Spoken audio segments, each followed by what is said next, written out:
I'm the 13th Wolfman. The people over at Mill Creek were nice enough to sit over. I've told you this before.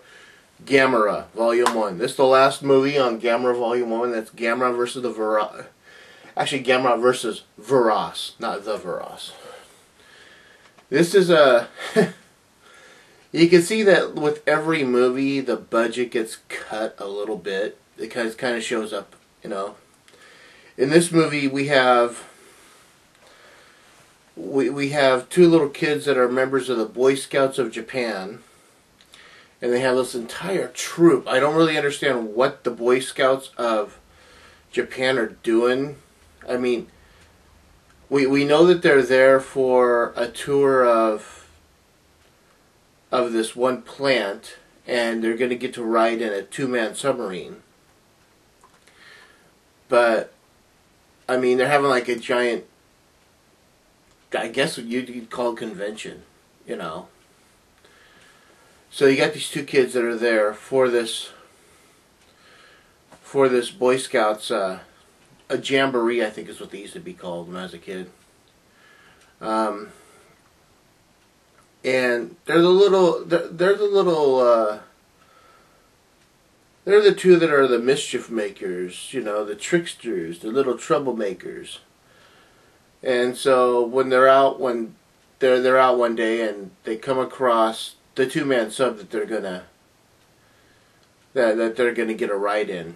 They get in there. One of the kids is a little bit smarter than everybody else, and so he reverses the connections to the batteries. And so instead of when you push the lever forward, so they say, they go, oh, this is going to reverse everything, so that if you push the lever forward to go forward, it's going to go backward. If you push it back, if you pull it backward, it's going to go forward. And you know, so this is their little trick on everybody. They pull this prank, they get in trouble, and while out on the beach, they see a spaceship. Of course, being 10, 11, I think they're 10 or 11-year-olds. They get on the spaceship and they wind up going into outer space and trying to figure out how to get back. Well, the spaceship is owned by the Viras, and the Viras is this really funky looking. Their monster is a really funky looking octopus. It's a silver octopus with like about, well, it might be a squid. I think it's only got 6 legs.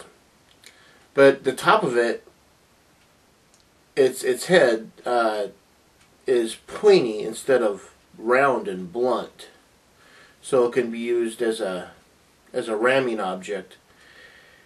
And it's silver, so you think it's kind of metallic. You know, I think that's what we're supposed to think about it. Of course, you know, they need the Viras. He attacks, and we need Gamera to come save us, and Gamera's there.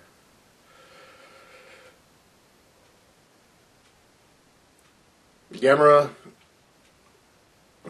comes to the aid of the kids. He comes to the aid of the world again. It's a very, very cool film. I'm really enjoying the Gamera films. I'm enjoying, you know, the Flying Turtle all you can. The picture quality, because it's on Blu-ray, is pretty good. It's, again, you know, we're talking about a movie made in the 1960s, so when you digitally remaster, it's not going to be uber good. You know, it's not going to be the... But it's good for what it is. Like I said, I'm enjoying these, man. I just enjoy the Flying Turtle.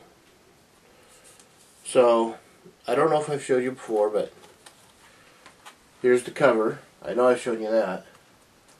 There's the disc. What would I give this? I would give this 2 3/4 to 3 chainsaws out of 4. It's a good movie. It's a fun movie. This is one of This is like a Godzilla movie. It's one of those movies you could sit down with your kids and you could watch and you guys could cheer on Gamera. You know that Gamera is going to win. Well, except for in the first movie. But, look at that. I said it before, I love those gnarly snarl tooths that he's got sticking out, those big incisors. Definitely we're checking out and picking up. I'll leave the link below to Mill Creek so you guys can go there and check out the site. Gamera versus the Viras. It's a plus film. It's worth watching. It's, you know, you just want to kick back and watch a movie, have fun. This is the movie you want to do watching it. Alright, so like I said, 2 3/4 to 3 chainsaws out of 4. I'll leave the link below. I'm the 13th Wolfman. I'm on the prowl.